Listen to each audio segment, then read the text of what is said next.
and welcome to an Organized Chaos podcast. My name is Bobby Quarters. Chaos is here with me. Hey. Hey! So, we're here to talk about some movies, music, whatever else crosses our mind. But here is also the home of the most unbiased, genuine thoughts. We're not going to do anything just to say it, just to make money off of it, because we don't make a lot of money off this. In fact, we don't make anything. We just give our opinions. And our opinions are free and unsolicited, but they're not hateful ones. That is the important thing. Yes. But also, while you're here, please make sure to like, comment, and subscribe to my channel, that is Bobby Quarters, the podcast channel, Organized Chaos Podcast, and Chaos's channel while you're at it. So thank you for watching, and do enjoy.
Combat begin.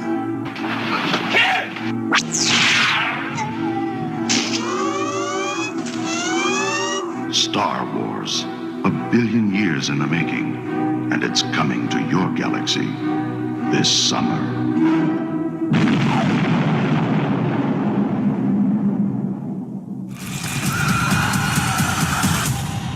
I just want my daughter back.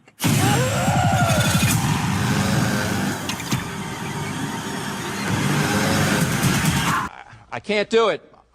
Okay. We'll do it live. Okay. We'll do it live. Fuck it. Do it live. I'll write it and we'll do it live. Fucking thing sucks. And we are alive. Yes, the as Bill fucking thing promised. sucks. But yes. We might be getting to stuff like that this week, but yes. Listen, this week for me there's one thing that there's obviously a classic on our list, but There's one thing that's always great, no matter what. And then the other stuff is a bit more questionable, debatable. One we're I going to don't get know. into.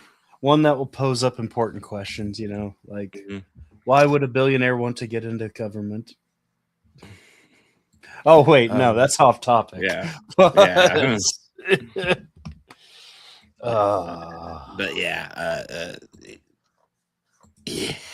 it was an interesting week for the podcast movies.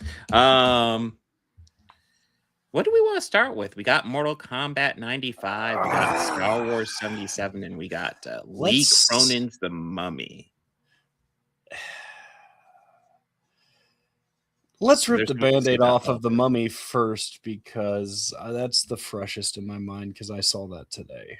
Okay. I finished my watching yesterday, so I saw this yesterday. Okay. I saw it after work yesterday. So listen, I'll go over the story real fast, because I will say I think the story is fucking freaky. So this is about a family. The family has a older daughter, a son, and then a baby on the way. They all seem happy. They're all looking forward to moving back to New York, when suddenly the daughter goes missing. And then the movie jumps ahead 8 years, and then they find the daughter. Oh, so yeah. So the hourly Noah stuff, I know a little bit about it. I know Anthony's live with it right now. He is much more in depth, but I have heard the full story from him, so I do know the story. But it's secondhand for me. But yeah, yeah. Hourly Noah is a little disappointing. I will say that. Well, anyways, getting back to the mummy, they lose their daughter. 8 years later, they find the daughter, but like she's not in the best of shape, and the doctor thinks the best thing for the daughter is to come home and learn. And then the daughter is at first kind of not really saying anything, and then eventually freaky stuff starts happening.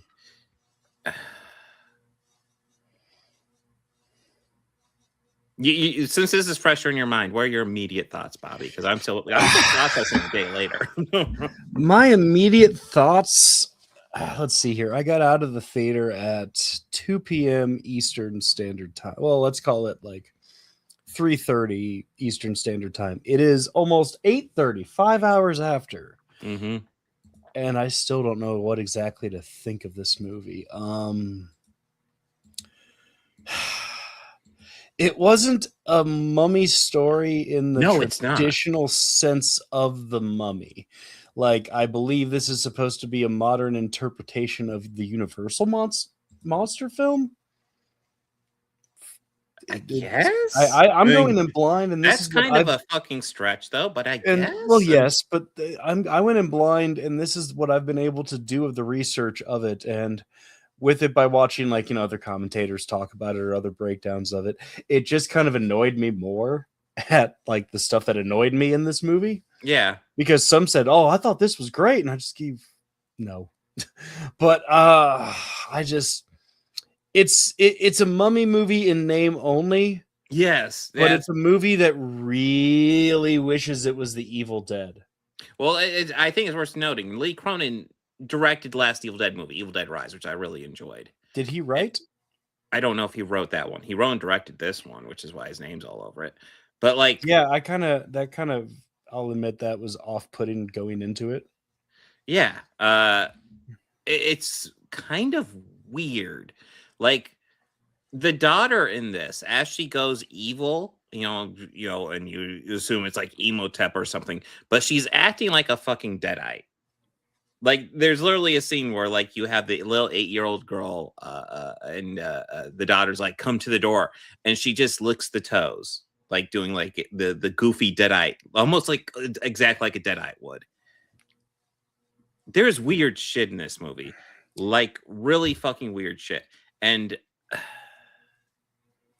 think maybe I'd appreciate more if it was just called fucking Evil Dead, because I feel like you get rid of the fucking pyramid and then like the weird name of the candy bars, which didn't make any sense anyway, and then just call this a deadite instead of a mummy. It makes a lot more sense. But like an ancient demon older than Christ, it's like, come on now, like just. We get it. You wanted to make an Evil Dead movie. Sam didn't give you the go ahead. Yeah, I mean, I don't know what happened because you did the last one. The last one was totally decent. I think it's because they were making the new one. Yeah, Evil Dead Burn, which I got a teaser for. I got a teaser for at the beginning of mine. I got a teaser for it as well, and I added to the agenda because I was like, oh, I didn't even know that was happening. Like it was like nothing. But my whole reaction to it was like, oh, let's fucking go. Yeah, let's fucking go. But yeah, my issue with this, like I remember watching the trailer and be like, wow, that feels really different from a mummy movie, kind of a unique story. But I was like, let's see how that does. And the actual mummy elements feel kind of forced in this. Like it's like very surface level stuff. I don't think I like it. I don't know if I'd go so far to say I dislike it, but like it doesn't thrill me, and I also don't know if I would say I'd recommend it. I listen, if you're looking for like a traditional mummy movie, this ain't it. This is not it. No. So listen, like you could argue like how like the 1999 Brendan Fraser mummy movie takes a lot of liberties with the original, but like it also pays homage to the original in a lot of ways if you're paying attention. It's like the original is definitely more Universal horror movie, and then that's more of a like action comedy. But like like you can see how it's based on the Mummy. Like when You you can watch see, it, like, oh yeah, that's you can based see on how it. it's still an absolute love story to the Yes. original Mummy. The whole voiceover opening sequence is Yes. literally like, yeah, no, this is our love letter to like the Universal monster movie of the Mummy. Like, yes, we love this movie, and the elements that they even borrowed from that, like the archaeologist taking the different vases that have Yeah. the parts. Oh, Like yeah. that's taken straight from the Universal one. And every movie that's done it is stealing, or not stealing, but borrowing straight from that one. Yeah. I just, I don't know. I lean towards worse than Wolfman. I wasn't super thrilled with Wolfman, but like, I don't know. This is I would say like if this was marketed as like just like a random Evil Dead movie, I might have appreciated it more because I'd walk into the theater knowing what I'm expecting. Or just a possession movie. Yeah. Yeah, I'd be okay with it then, but just this is just. Problem is, like, if you ask me, like, as a movie, I think this is probably okay. As a Mummy movie, I don't think it functions as a Mummy movie. I don't Like, think it's great as a Mummy it's movie. very surface level. It's a weird one, man. This is really weird. This was weird. Yeah. Yeah, and I will say, I bet you that poorly aged CGI is much worse in the second one than the first one, in the Brendan Fraser ones. Yeah, but I That was mean, bad in the day, there's something else we watched this week had worst age CGI. So by comparison, I think that is just even better. Yeah, yeah. And what's more important is it doesn't matter. What's up, Derpy? But it doesn't matter, like, you know, or at least to me, it doesn't matter all the poor CGI because Tom fucking Cruise isn't in it. Hey, yes. Hey, I will say I do appreciate Lee Cronin's movie more than Tom Cruise's movie. Oh, absolutely. I would rather watch Lee Cronin's again than watch that awful. Even though it's very much a surface level Mummy. Although Tom Cruise, that one is too. That one is too, man. Yeah. That wasn't just Evil Dead. That was borrowing from like American Werewolf and shit. And I was like, what the fuck are we doing? The Tom Cruise one is still the worst one with the title of The Mummy on it. Here's what I will say about Lee Cronin's Mummy. Here's my final take. If you are looking for a nice modernization of the Mummy movie, of any Mummy movie, you're not getting it here. If you're looking for some weird, poorly titled Evil Dead movie, maybe it's okay. Like this half-ass half-ass Deadite, yeah. The Mummy acts like a fucking Deadite. I swear. They should have called it just half-ass Deadite. Yeah. Lee Cronin's half-ass Deadite. Yeah. Oh, half man. Deadite, not whole Deadite. Half-assed. Deadite. Half-assed. Yeah. Like, you know, it's like Deadite. We couldn't go whole ass. We had to go half-ass. They never subscribed to the Ron Swanson theory of things. You know, they didn't full ass anything. They just half-assed it. Yeah. Jesus Christ. Yeah, like howdy, Ben Roy. How goes it? Yeah, honestly, of the Blumhouse Universal monster movies they've been doing, this is probably the least impressive to me because, like, it feels like such a surface level thing. At least Wolfman was borrowing from the lore. Like, you could see how that's a Wolfman movie. All the resurgence of those classic monster movies that they've been remaking, like, okay, Invisible Man, it took a chance with it, but I like what they did with it. And you can definitely see how homage the original too. Yeah, and they paid homage to the original, and like in the sense of science experiment. There it is. Yeah, Frankenstein. Oh, fucking bravo. Mm-hmm. Dracula. I really enjoyed that one. Actually, I thoroughly enjoyed that one. Even if the lead gave me Tommy Wiseau vibes, I still enjoyed the hell out of it. Wolfman, it was all right. It's okay. Yeah, they did some interesting stuff in it. And again, it's paying homage to the original. You can see what they're doing. Likes to play with shadows to the point where it's like killed the cliche. Yeah. And that one, they really beat that dead horse. Mm-hmm. And this is just my opinion of it. Mm-hmm. And I don't know, this one, it beat another cliche in horror, which I kind of feel is, if done right, it's good. But if not, it's just, it's unnecessarily excessive. and it's the intentional gross out humor, or not humor, but gross out horror. Yeah. There's definitely And- a few. Yeah. Mhm. Like, I just thought it was like, okay, like if you're leaning so hard into this, to me, that tells me your story isn't strong enough to be scary. I will tell you, as a parent, like this type, like essentially the setup story is horrifying. Oh yeah. And there are moments where I felt like this really should be hitting me harder. Because as a parent, like I'm a sucker for shit like that. And as I'm it not is, I'm like, I'm not, you but could have done better. You know? I can imagine like it's every parent's worst nightmare. Yeah. Like worst fucking dream, worst case fucking scenario, period. But just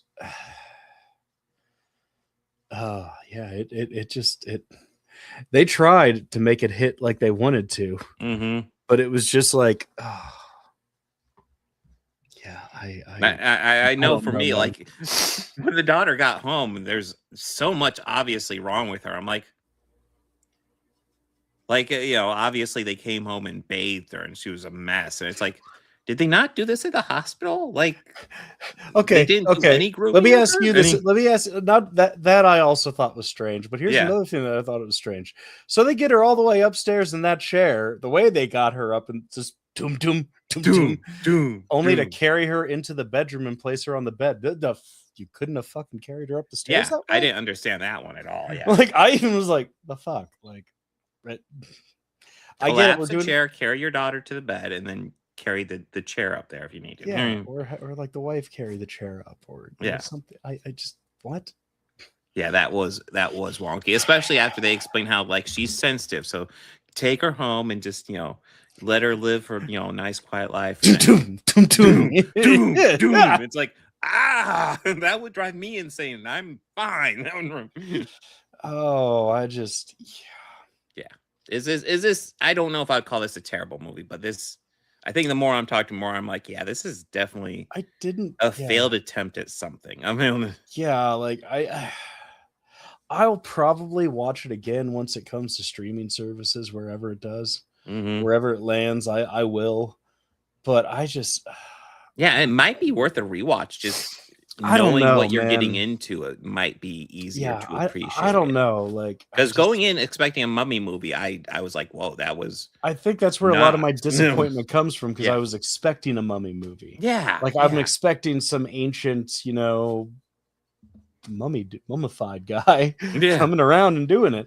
I mean, hell, Bubba Hotep played more into the mummy aspect than this fucking movie did. Yeah, and that was definitely not called The Mummy. No, and that was made to be funny. Yeah. They had Ozzie Davis cast as JFK. Yes. I mean, brilliant casting. Brilliant. Yeah, I mean, Bruce Campbell as Elvis Presley. Yeah. That's just where he keeps talking about that wart on the end of his pecker. Oh God, I forgot about that. It's been a while. God, I might have to watch that just to re-palate cleanse from this, because this was just this one. Yeah. Well, ready for something that is definitely not 90s? Yeah, let's do that. Oh wait, I'm sorry, it is 90s. Okay, so yeah, obviously we're saving the best for the last, because oh God, yes. So yeah, I have to say something. When I put on this movie, I queued it up, I put it on. That music starts. I'm like, oh my God, what 90s hell have I just stepped into? Yeah, looking at it's been a while, and I'm like, oh fuck, this is not aged beautifully. No, instantly I was like, oh, that's right. They played that out of this throughout the entire movie. Mortal Kombat theme comes on. I'm like, and the voiceovers in the song, I forgot about those too. Oh man, I forgot Christopher Lambert was in this. Dude, I think he was having fun. Like that goofy thing where he kept on laughing and apologizing for it. I'm like, what the fuck is that one? Yeah, just laughing Sorry. like Tommy Wiseau through half of it.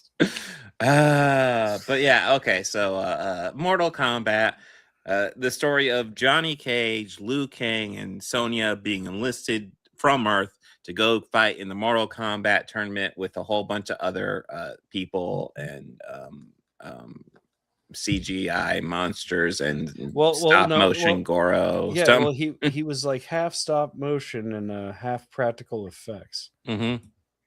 Which I will say, I appreciate the stop motion over the CGI, because the CGI in this, whew, oh shit. I'll at least give it. Okay, I tried to look at it like, Mm-hmm. not in the sense of how we all know this movie is. And I'll say this: there are some elements that they did that I feel were definitely paying great homage to the game. Yeah. Oh yeah. Absolutely, like the first scene, even where Shane Toussaint is fighting not Kun Lao, but Liu Kane's brother, but not Kun Lao. Mm-hmm. Just gonna say that because that annoyed the hell out of me in this. Mm. Oh, the deep hurting. I love you, Chris. But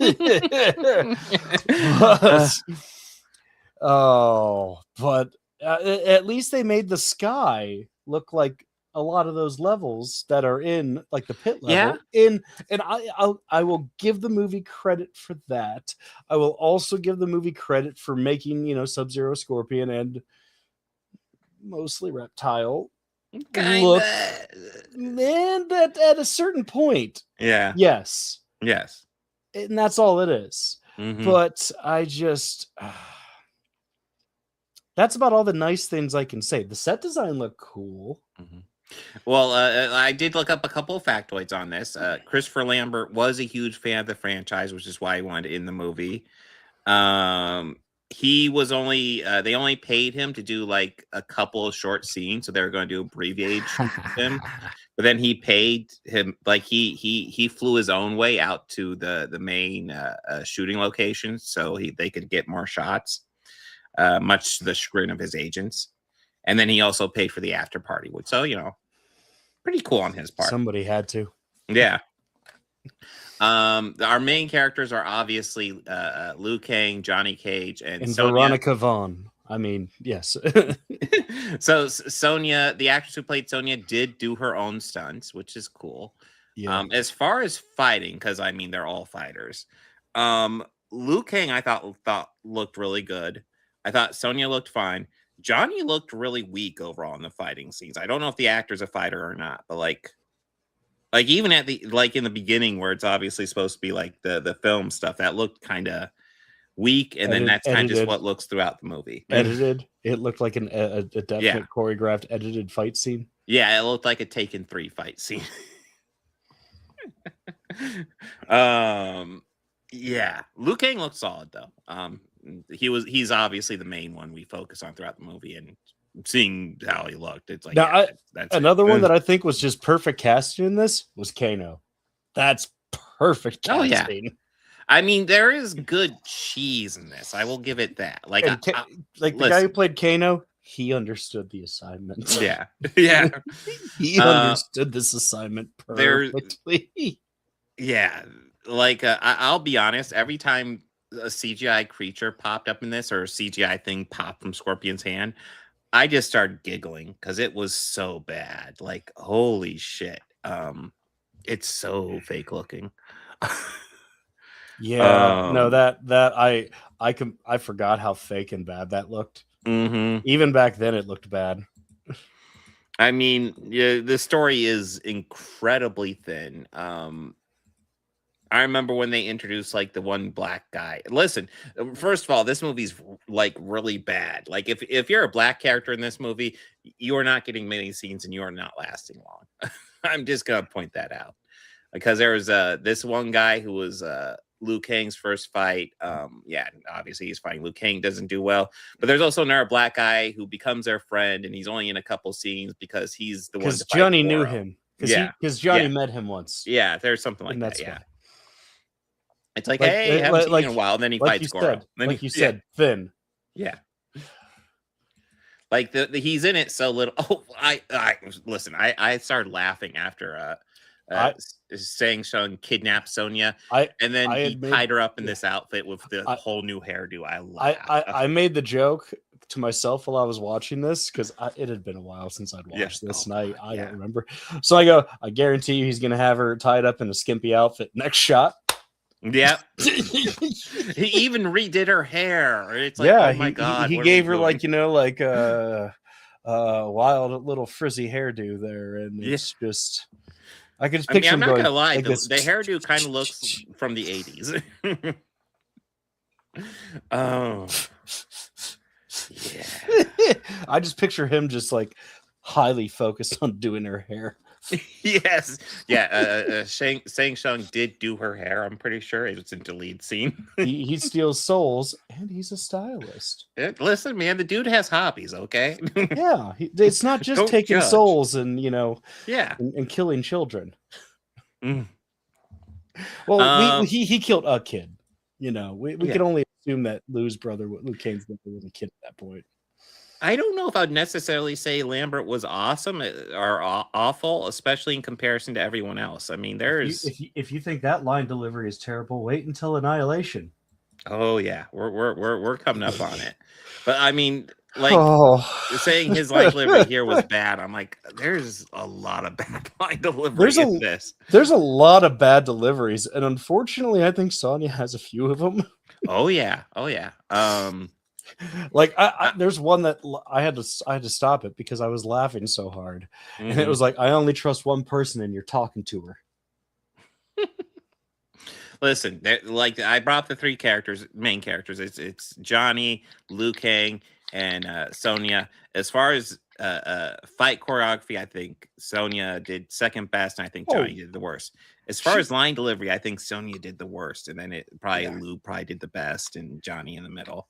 But like, she put the work in for the physical stuff. Yeah. This. You could tell she did, and I got to give her credit for that. Yeah, no, I do respect her for that. Absolutely. Yeah, she put the work in for it. She's like, "Fuck no, I'm not. I don't want." I knew. I had known that she'd done her own stunts for that. I remember seeing an interview of her talking like, "No, I wanted to do my own stunts." I mean, she got injured on set doing her own stunts. It's like I think it was in one of the fight scenes, and it's still like in the movie. I think it's when they kick her ribs. Oh, really? Because that didn't sound that sounded legit. Ow. But yeah. If you are looking for the most 90s movie ever, oh my god, this is it. Like, oh my god, like listen, when I'm used to seeing dated stuff, I'm used to seeing like, especially like 60s and 80s has a really strong vibe of the decade of they were made in, and sometimes the 30s. But you already know the movie I'm talking about. Well, yeah, but this. Listen, I grew up in the 90s. This is fucking 90s. Holy shit. Like every 90s cliche you could think of is pretty much in this one. I do agree, though. I watched Annihilation right after. Oh, well, I'm reading Chris's thing if you're listening. We're watching Annihilation right after because I figured you'd cover it next. Yeah, it is on the agenda. I found James Remar better as Raiden. He's good in everything. And I like Jax, but the sequel was bad. Too bad you will be. I'm pretty sure I watched Annihilation at some point, and as I recall, it's much worse than this. It is much worse. Like much, much worse. Like, I mean, I am correct. Like Johnny dies at the beginning of the next one, right? Like, yeah, right I believe he dies really quickly. Yeah. I just want to know: does he get his shades back? Does he get new shades? Well, it's the because important thing to know. Goro broke his, and he called him an asshole, which I agree. That is a dick move. Yes. I don't think it justifies punching a guy in the balls, but that is true, dude. Dude, that was the big Goro fight scene. Johnny punched him in the balls, throws him off, and then they end up on a cliff. Thankfully, yeah, they end up on. The Scorpion, the Sub-Zero fight was cool. Yeah. Yeah, the Scorpion fight was really hampered by the bad CGI. I kind of like it when he's just standing there on fire, like as if he's like, guys, gonna put me out, guys. Yeah. And there's the reptile CGI. Oh god! Just, Listen, I was so happy when they actually put Reptile in his normal like gi and shit, because the little reptile creature they had running around, That looks so fucking bad. That Holy did not shit. age well. No. No. And it's like I even remember when this came out. That's the one thing that me and my friends talked about. Well, it's cool. Reptile's kind of in it. Kind of. I mean, That thing and looked terrible. But listen, and I don't even like upon watching, I don't even know what the point was of having him run around in the little lizard form. Like, well, I know he was given missions, but did he even do anything?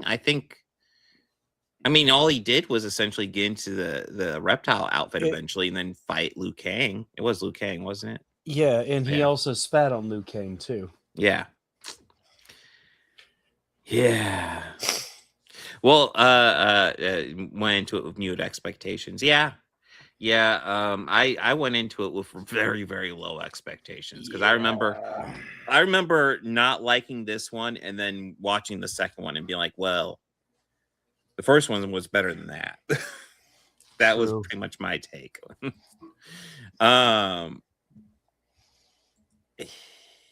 Yeah, this is not great. This is not great. Anything you want to add before we get to Star Wars? Oh no, let's talk about something good. Let's talk about Star Wars. Okay. Well, this is an obscure movie. I don't know if anybody's ever heard of it.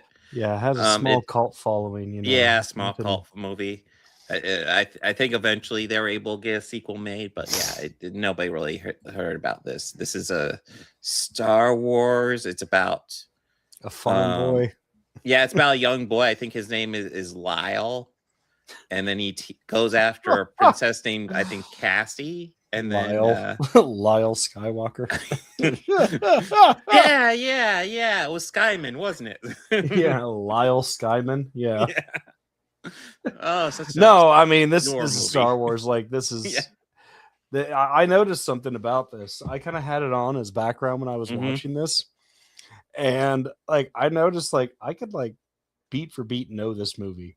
Like, so well, just because I've seen it so many times. Oh yeah, no, I found myself just like reciting the dialogue as it's happening.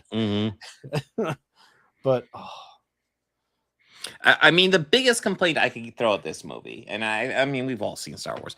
Biggest complaint I could throw at it is I just wish they would release the original version. George Lucas wants to do his edits with the extra CGI, and that is fine. That was going to be my question to you. Which version did you watch?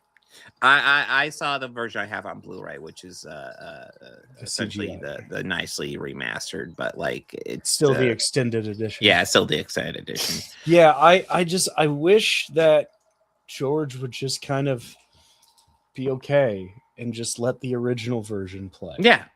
I get it that like new version, just have both available.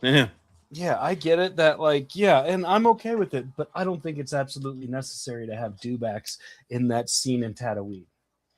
I don't find it to be absolutely necessary. Well, I also don't find it absolutely necessary to change a character aspect about one of our main heroes that proves how dangerous of a man he is. Yeah.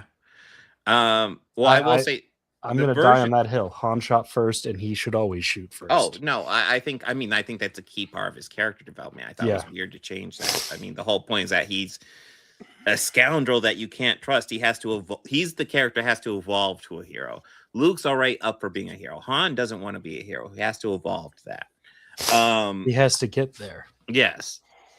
And the version I have, the Blu-ray, like they have it cut down so essentially Han and Greedo shoot at the same time, which I still think is kind of silly. It was fine to begin with. Don't change it. But yeah, I mean, my biggest complaint is I would just wish both versions were available. I do prefer the original version, and I would just ask it's the original version, but just nicely remastered. They did a great job on the remaster. Oh yeah, the only thing that I think is great that they've added to those is that sound effect of the stormtrooper hitting his head when they go into the control room where 3PO and R2 are. Yeah, because I've always known that part. I also had fun moments of like trying to translate what I think Chewie and R2 are saying. Yeah. And there's only one part that I'm definite that is what Chewie is saying. So it's like when they just get on the Death Star and they're all in the control room and Luke is like, okay, I got an idea. Here, now I'm going to put these on you. And Chewie growls at him. What Chewie says in that moment is the fuck you is. Oh yeah, I forgot about like the McClunky version. That's the Oh, Disney Plus God. version. Yeah, McClunky. that's I watched that one. Yeah, I Okay. noticed it was just kind of. I stopped it midway, actually right after the dewbacks, to try and find my DVD copy because I know I have a DVD copy that is pre-special edition. Mm-hmm. Like it gives you the option, but it also has like episodes 1 through 3 and 4 through 6. I mean, I will also add this. This is the only one where the special edition, like this is the one where I really want the original because I really think the original editing really helps this movie. I do too. I'm not a fan of the Jabba scene because I think it's weird how Jabba is just getting pushed around by Han, and I also think it's weird that he essentially has the same conversation with Jabba that he had with Greedo just a few moments later. It's a bit redundant. Yeah. Now, I think a scene like that is cool as a lead scene as a special feature, but not in the movie. Now, I into expanded lore. There's this series. I can't think of the author off the top of my head, but there was a series of books that came out where it was Tales from Mos Eisley, and then Tales of the Bounty Hunter, and then Tales from Jabba's Palace. Now, it follows the first 3, but what Tales from Mos Eisley is, everyone that's in the cantina, you hear all of their backstories. So, and it always ends with the moment before we see them on screen. So Greedos, for example, that was the second time he had approached Han and Chewie. You know what happened the first time? No. Chewie picked him up by his throat and nearly killed him. Oh, God. So that makes sense why he's waiting for Han by himself. Yep, that makes perfect sense of why he waited for Chewie to leave. Chewie went to get the ship ready, and Greedo's like, there's my chance. That makes perfect sense as to why he did that. I'm not gonna lie. One of my favorite robot chickens was always the scene in the bar where it starts out where you have this alien who's an artist. He just speaks his alien language, and he's a drafter. So he's like he's a really successful drafter. Yeah. And then you cut to his friend who is just a troublemaker, and then the drafter is at the cantina bar. He sees Luke's jacket, and he's like, "Whoa, that's a really nice jacket." But he says it in alien language. His friend comes up. It says, "My friend doesn't like you," and the alien's like, "No, wait, I like him just." No, fine. that's not like what I'm saying. Yeah, I just like it. I don't like you either. What are you saying, man? Yeah, I did not see that at all. I think his jacket is cool. That's it. Look, sir. We could talk about this. Oh my God. And then the lightsaber comes out. The guy loses his hand, and his drafting career is over. I think it's really irresponsible that you got into a bar fight when you have a job that requires both of your arms. Yes, I will say that is one of my favorite. I'm not a big Robot Chicken fan, but that is one of my favorite bits. But when they hit, it's hilarious. So also before that, Greedo was like he always wanted to be a bounty hunter, but he was kind of like the outcast of those bounty hunters, and everyone thought like, "Oh, poor little Greedo, you're never going to get a bounty. You're never going to be a real bounty hunter. You're just a joke." No. That's the obvious special edition because we have Han here shooting too, which is just fucking silly. Yes, I agree. Yeah. And it's really noticeable in the original special edition how like Greedo shoots and then Han has this weird head jerk where like his head moves in a really unnatural way and then he shoots, and it's like, it's all right to give Han character development and have him evolve to be the hero. You know that, right? Yeah, because it also stated that Han's blaster his hand was on his blaster the second they sat down. Mm-hmm. And like I said, for like the original editions, I would say this is the only one where I really, really do want the original edition. I just think the original is wrapped up and edited much tighter. Mm-hmm. The added stuff in Empire actually doesn't bug me at all. Yeah, we could see the people in the Bespin cloud speeders. Yeah, like the Cloud City looks a lot cooler in this. That's cool. Edition. I'm okay with that. Yeah. Like the giant space worm on the meteor comes out a little bit more and bites at him again. Mm-hmm. I'm okay with that too. Seeing a bit more of the snowman that attacks Luke, I'm okay with that. Yeah, I'm okay seeing him chowing on the tauntaun. I'm okay with that actually. Yeah. And then the Return of the Jedi. I'm not a huge fan of Jabba's palace, but I do like seeing the celebration over more space than the Ewok village. So Return of the Jedi is kind of hit and miss for me. I don't care for the added music sequence. Yeah. Mm-hmm. It doesn't add anything for me. Mm-hmm. but actually seeing the other planets celebrate the fall of the Empire. That's cool. Yeah, that's awesome. And it's Yeah. like cool because we go to all the places that we had been in the story. And I know when they re-released it after episodes 1 through 3, they added like Naboo and other shit. It's just this is I overall, I mean, I still love this movie. This is my second favorite Star Wars movie. Yeah, definitely my second favorite.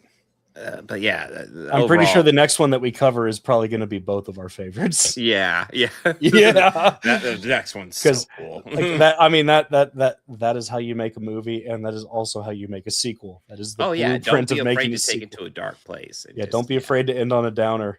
Don't be afraid to end on a downer. Of course, nowadays the internet would blow up over it, and it's like fuckers.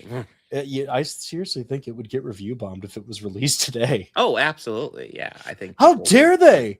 How yeah. dare they cut off Luke's hand? How dare they? How dare they just end without resolving everything? What the hell? Dare they? And it's like obviously they're making another one, guys. Set up for a sequel. Yeah, it's clearly set up. They knew they were going to make a third one going into it. Absolute blasphemy, Chris. No. In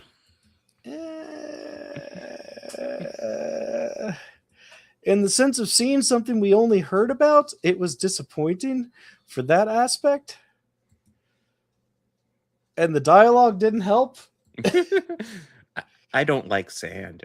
Oh my God, no. It's so coarse, it gets everywhere.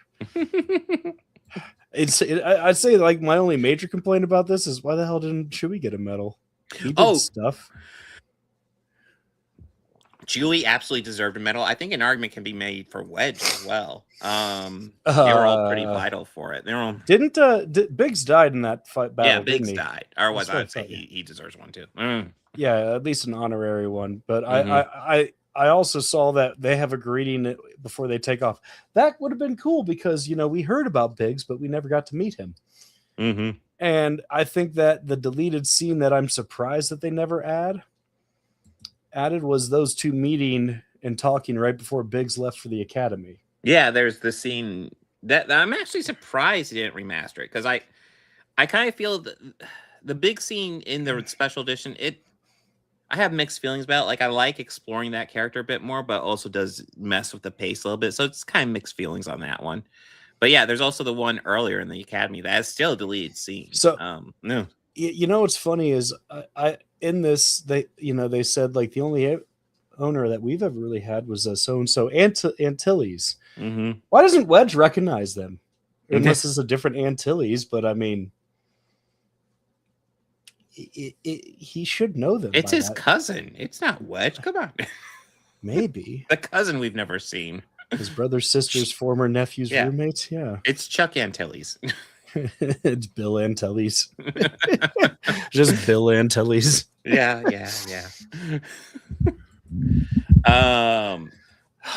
Yeah, no, I mean this is a classic. I kind of love it. This is giving me vibes, although it's a bit better looking this, like watching those old Star Trek episodes that I frequently do.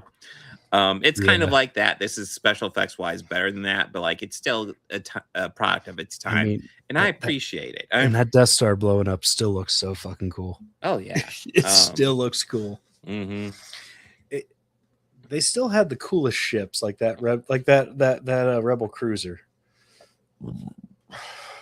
Last shot. What? Yeah, the Princess Leia ship. Yeah, no, I like that one. Yeah. Still has like probably one of the most iconic openings of a film ever. Oh yeah. Not just the main crawl, like the ship just. Yeah, just seeing the little Rebel cruiser fly by real fast, and then just seeing that Star Destroyer just massive Star Destroyer. Yeah, just like man, that ship is not in a good place. Yeah. And then I love Al Guinness in this. He's classic. Who's more a fool, the fool led, or the damned fool who followed him? Oh yeah. Great. I also love Peter Cushing in this. That's not Peter Cushing, but yeah. No, yes, yeah. Peter Cushing. Yeah, but also, yeah, I mean, Harrison Ford was great in this as well. I mean, I like, especially in this one, I feel like there's a couple rough line deliveries from Mark Hamill and Carrie Fisher, but I think they're overall fine. But yeah, this is a fucking classic. I love the ending. I love the dog fight. I love Han coming in to save him at the end. That was always something I loved, even as a kid. I still love it to this day. Yeah, like it's one that even when I was watching, I might have been doing something, but I stopped just because I knew it's coming. Yeah. Coming. The final moment's coming. They're almost about to get ready to get Luke. The final moment's coming. I gotta watch this. Yeah, that's true. We do have a Spaceballs coming. Although the next Star Wars movie is you meant best. I was gonna say the next Star Wars movie comes out next month. Which is why we're discussing these. But yeah, this is pretty fucking solid. And you know, I love how obviously the stormtroopers are not coded after Nazis at all, so that to make this not political whatsoever. Yeah, and the officers do not look like SS officers in any way, shape. No, they don't march like that or anything. No, obviously not like that at all. The higher generals aren't dressed as Goebbels. No. or Himmler or Buren or some of those other. This is just a space story. It's not meant to draw any similarity parallels to real life at all. At all. I do find those criticisms so stupid. It's like, yeah, you do know sci-fi is based on us, right? Like it's about us. Yeah. I mean, George isn't subtle with his messaging in this, dude. Yeah, no. I mean, that's one of the things I've always noted. It's like, I feel like the older Star Wars movies were always much more obvious about the fact that the Empire are Nazis. They're full-fledged, and like they didn't really sugarcoat it with the sequel trilogies, just calling them the First Order. Yeah. I mean, that's just that's got a certain ring to it, you know. Yeah. Like, oh, I do love that. Yeah, there it is. Oh yeah, there's the drafter. Yeah. No, I just like your jacket, bro. I love what you've done with your hair. He's got the wanted. He's wanted in 12 galaxies or whatever. What are you talking about? No, I'm not. Yeah, and go back to Anthony Daniels, a guy who was a complete prick to Kenny Baker, who played R2. Yeah, unfortunately, yeah. And unfortunately, he is one of the last living cast members. Him and Harrison. Well, we got Harrison and Mark still. And Mark, yeah. Mm-hmm. Oh, that's right. That's right, Mark. Some people just say he's brain dead. But that's just because well, I mean, his political alliance or allegiance doesn't line up with theirs. That's why. Yeah. I was about ready to say they get mad because he doesn't like Trump. And it's like, yeah, it's because... Me, are you fucking surprised? Yeah. I mean, he did star in one of the most famous anti-fascist franchises of all time. Just saying. And owned it too. Yeah. I'm happy that he's come to embrace the fact that he is Luke Skywalker. Because I know for years he really didn't. Yeah. I feel like lots of actors have that. Like, it was the same thing with Star Trek, where like Leonard Nimoy didn't want... Like, Leonard Nimoy literally, when he was younger, wrote a book called I Am Not Spock. And then years later wrote a book called I Am Spock. I am Spock. Spock. But yeah, it's all kind of Porkins. R.I.P. Porkins. Hey, he was also one of the guys who told Indy that it's going to be studied by top men. That's right. That was him. And he was also the crooked cop in Batman 88. Oh, I might have to rewatch that. I don't remember. Yes. That. Hey, I can visualize him in Raiders. Yes. Yeah. No, he is that guy, mm-hmm. the corrupt cop, the one who catches like the guys at the tank. Yeah. Mm-hmm. Yeah. The AI photo of Trump with a red lightsaber. That's just oh god, that was hilarious. Yeah.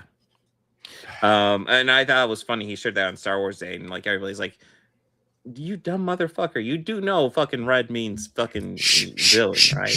Yeah. Just let it happen. Yeah, let it be. Let it be. Let it be like the Beatles. Let it be. Yeah, just shh. Shh. If he could understand what you're saying, he'd be very upset.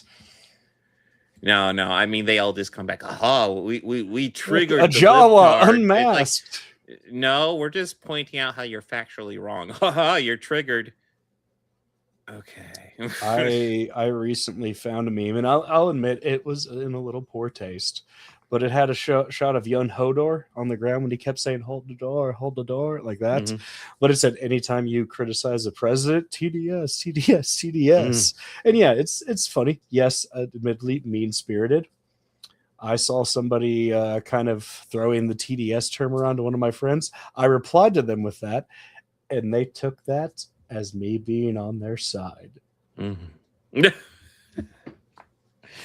I'm not gonna lie. I at this point, when I say I didn't know what else to do at that point, man. when they keep on talking about TDS, and I'm like, in my head, TDS are Trump supporters because they are the ones who are obsessed with him. Like, it's like fucking hell. Like, how do you support? Like, we all we all know he's a pedo, right? Somebody accused me of that stuff when I commented on a thread about him. He's living rent free in your head. This is literally a post about him, and this is a topic of conversation in the comments. And he's the president of the United States. He's kind of relevant. If he was just some dickhead with a giant tower, that's one thing. I mean, he is that, but yeah, he is that. But he's also president of the free world or United States, whatever. For now, yeah. He's like trading cards. I think so. Yeah, there was a Star Wars concert. Collect them all. Yeah, Leia Organa, Han Solo, no Luke Skywalker, no. Yeah, Star Wars concert. I also do love the fact that, Leia was one shot kill with that stormtrooper. Oh, yeah. Except for stun. Headshot. Yeah. Yeah, Leia's not going to fuck around. Yeah.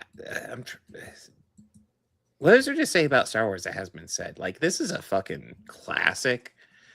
If you haven't seen this, the fuck are you doing with your life? There's a reason why. Do me a favor and unsubscribe. I'm kidding. Don't do that. Yeah, I won't go that far. If you support Trump, unsubscribe. But yeah, or do it, and I'll just make fun of you every stream. True. I really don't. I'm beyond the point of being polite with these fucks. Oh yeah. They're insufferable. Okay, those are cool. That's cool art. That was some cool art back there. Interesting. I mean, that's okay. But the one of Vader, that's a lot cooler. That's fucking cool. That's cool. I see it's kind of the same thing, but like the Vader one's much cooler. I mean, yeah, because it's the Empire. I mean, it's the true thing about like the bad guys in like most fandoms. They have cooler shit. Yeah, that's true. I mean, Hydra had cooler shit. Mm-hmm. It's just too bad about the fascist stuff. Yeah. If they weren't fascists, they'd be all right. Just the fascism, I just can't fully agree on. Yeah, that's the point where it's like, okay, I have to say hard no. I mean, I'll still like Rocket because it's a cool logo. Hydra, that is. But even still, how they shot a lot of this movie is still really fucking cool. Yeah, like the shot like they showed back there of the tractor beam pulling in the Falcon, like that still looks so fucking cool. It's so cool. Oh. Yeah, I mean, I love that it's all models and shit like that. I love that they blew up the Death Star in the back of a pickup truck in the lot of the theater. Or I forget where. Like, what was this? They filmed this. This was 20th Century Fox, right? Yeah. Yeah, I mean, they definitely distributed. I assume that it was Pinewood Studios. So Pinewood Studios. So yeah, that's right. That's where they filmed a lot of this. So yeah, they just blew up a little prop Death Star in the back of a pickup truck in the back lots in a parking lot of Pinewood. That's how they got the explosion to be like. Yeah. But yeah, I miss the practical effects, the model of the ship coming in instead of just pure CGI. Even really good CGI, it's like it doesn't look great to me. And I know the even the really good CGI nowadays, it's not going to age well because even the '90s stuff that was passable back in the day, it has not aged well. And part of that's just because TVs have gotten better and you can see it much more clearly now. No, actually, that's the first thing I noticed when I started watching Mortal Kombat today this week, because I watched it on my computer and just within the first few minutes, I'm like, oh, this looks bad. No, that's actually an interesting thing to bring up because we like both Star Wars and Mortal Kombat are very special effects heavy, and outside the special edition stuff from Star Wars looks even the special edition stuff. Star Wars looks so much better than Mortal Kombat and is nearly 20 years older. And even like the original way, because I still remember how the original looked just from watching that. Like the land speeder, just putting a little bit of Vaseline on the lens to cover that up. And they just followed it and and tracked with it. So that way it was always lined up. Like great camera trick. Yeah. But just it still looked so cool. Yeah, it looked believable. I believed that fucking thing was just floating. Like that little smudge. I would believe that's just like the anti-grav unit, or the energy powering it to keep it up. And like, it's science fiction. I don't need to have it justified or explained to me. I just can assume there's flying vehicles on land surface. It's science fiction. But by the way, that's the other thing that drives me nuts about the Star Wars anti-fan garbage when they're trying to explain the science and the. I'll be honest, yes, it's a sci-fi story with space wizards. So you're explaining the science in this. Stop. It's like space wizards, but like they also have like a lot of mythology of the samurai with them too. Yes, it's obviously inspired from that. And I mean that's cool. My love of Star Wars got me to love the culture and read and understand the culture of samurai, and that's awesome stuff. And I could read a lot of it. Go, wow, that's just like Jedi philosophy. That's cool. I can back that. Absolutely, yeah. No, dude, yeah. The whole Jedi philosophy I thought was really cool. Like such an iconic. Obi-Wan's Carrie awesome Fisher right movie. there. Yeah, that last shot is just such an iconic shot of Carrie Fisher. Oh yeah, Jesus, such a bad. That's one of those such a bad bitch. You see that and you know what movie it is. It's like she's about ready to fuck some shit up. Like she's a baddie. We knew that all along. We knew that all along though. Like I said earlier, the first action she does, she headshots Stormtrooper. That proves she's about that life. And then when the rescue, she shoots the hole to get them out. You go, come on, into the chute, fly boy. At threat of the death of her planet, she lies to Tarkin convincingly. Which is like, damn. And then just wait, what? And then it blow up in her face. Yeah, like, oh. Yeah. I mean, she was smart enough to know not to trust him. And don't. And then, she still lied to him, which I like. I mean, it still cost her, but still, like, she knew better. She knew better than to, even in custody, talking shit. Alderaan was screwed no matter what. And she essentially called it. Yeah. But I love the creature effects. I love just all the practical ships and stuff like this. I love the Mos Eisley scene. I love that. Oh yeah, just all the just runs away. Like that's. I love just them sneaking around the Death Star. That's fun. There's just so much classic. That shot, I enjoy it. That's an iconic shot too. Holy shit. There's like one of those things that pop up in the theater I go to for the movie. Well, one of them I go to where they'll like guess the scene and they'll show stuff like that. Yeah. I know GTA, right? Like how dare they? Yeah. She's taking out a male, but she's a woman. No woman could hope to take out a princess, a damsel in distress. That's her part.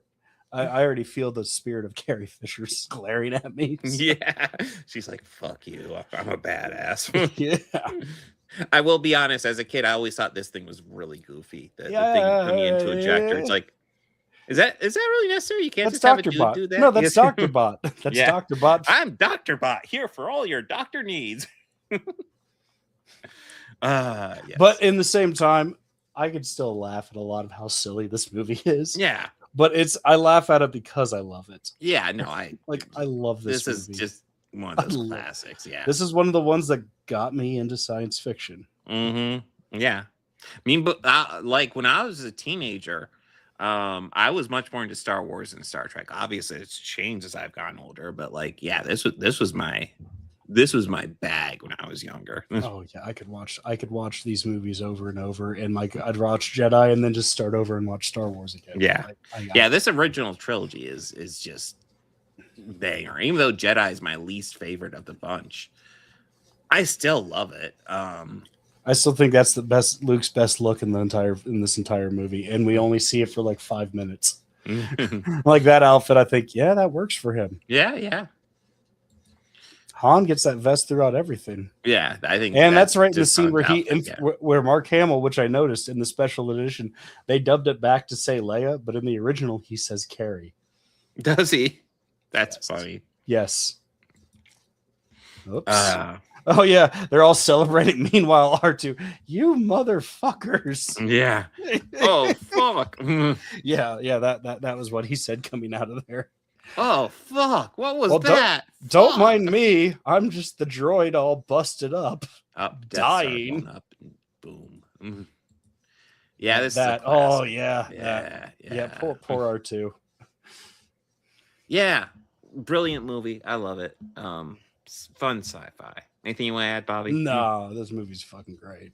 Yeah. It's fucking Star Wars. It's Star Wars. I don't know. And we what finally else. have a reason to talk about it. Yeah, we finally have a reason to cover it now. Yeah, Disney really was sleeping on Star Wars movies for a moment, which was kind of wild. I think because of all the fan backlash that came from That's true. the sequel ones. And Yeah, I mean, we'll get to them when we get to them. Well, you also remember when the prequel trilogies came out, where there were people who were poo-pooing that all the time, and now those have become beloved. I also subscribe to that theory that eventually they will find their audience. I mean, I'll be honest, I'm still not a huge fan of the prequels, so I think if those ones will find its audience, I think the sequels will do just fine, because I like 2 of the 3 sequels. I as well. Yes. I hated 3 when it first came out, but I've really grown to love it over the years. Mm-hmm. We'll have. I still think 1 is. You see, I really don't like 3, but 1, I think it works. But this is pod racing. Oh, are we talking about the prequels here? Yes. Oh, yes. I think 3rd one's definitely the best one. Never mind. I thought we're talking about. Oh, yes. Episode 3. Episode 3. Yes. Yeah. Episode 3. Yeah. I mean, I'll say with episode 3 is definitely the best of the 3. With episode 1 though, I'd like to apologize to George Lucas for thinking a trade route story was boring. Yes. He was making a good point. Okay. I see the importance of it now. Mm-hmm. And I'm sorry, George. You know what? I will sorry, forgive George. the pod racing scene, because that game was fucking awesome. Oh no, that game was fucking sweet. Yeah. But that's the game that I would want to play with like my friends' kids. If they want to play a fun racing game, I go, okay, we'll play this one. But next week, we got I got it open. Oh, you got Mortal it open Kombat Annihilation. We got Invincible season 4, episodes 4 through 8, and then we have Michael. Oh, Michael is such. I don't know what to think. We'll see. It's getting review bombed, or at least it's getting like. Is it getting bad reviews, or is it getting review bombed? I think it's getting bad reviews from what I've read. I've heard there were some test screenings that did not go well. I also heard that ooh. Who is yeah, it? it's sitting at 31% right now, which you know, I mean, you always got to take that for a grain of salt. It's fucking. Well, Rotten it's Rotten but yeah. Tomatoes. It doesn't mean anything. But like, who are the people behind making the Mummy? Lee Conan's, like the executive producers on there. Mm-hmm. Well, I know. The Mummy? Yeah, on the Mummy. I don't know off the top of my head. Hold on, I read it.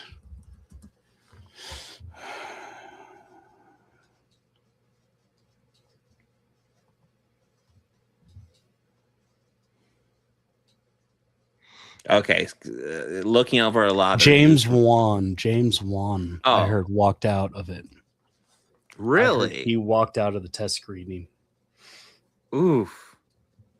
Yeah. Of Michael? No, of the Mummy. Oh, okay. Why would he be at the test screening? I don't know. We're getting cross conversation. No. I just remembered that, and it looks like from the reviews, it looks like Michael is suffering from a lot of the issues that I think a movie like this was likely to suffer from. Kind of a whitewashing of the story and making it kind of bland and generic. Maybe the Bohemian Rhapsody effect, maybe is what you call it. Yeah, I think so, which is what I was afraid this movie would Yeah. take. Like, they're going to hit on all the key moments of his career. Like, I guarantee you it's probably going to start right before that that reunion concert with the Jackson 5. Yeah, probably, yeah. I mean, if I were to do it, that's or maybe like that first concert where he moonwalked. No, that was the Jackson 5 reunion where he did that. Was it? I believe so. I will say I think the actor looks a lot like him. It's his I nephew. think it's like, yeah, it's his nephew. But and I do like the director, although I don't think he has a perfect track record. I do like Antoine Q. I don't know. I'm not good with names, but yeah, I have a I feeling think he's a solid director. I mean, you could do a good sequel or like a good biopic about a musician, but it's hard not to fall into that trope though of hitting. Yeah, it's like I feel like the key is always key to moments be in their honest. career. Yeah, you gotta be honest about who the person was. You're muted. I can't hear you. You can't? I cannot hear you. Can audience hear me? I cannot hear you at all. Hello, I should be on. I'm getting levels on my side. Well, I mean, we're pretty close to wrapping up anyway, so let's go ahead and wrap up. You could hear both of us, okay. I just can't hear him. Okay, yeah, okay. Well, I can hear Bobby, so hey. We'll go ahead and do the wrap up. Now I'll text tell Bobby. Gotcha. Yeah. So, I will be live on Thursday. Yeah, well, hold on. Let me see. Bobby can't hear me.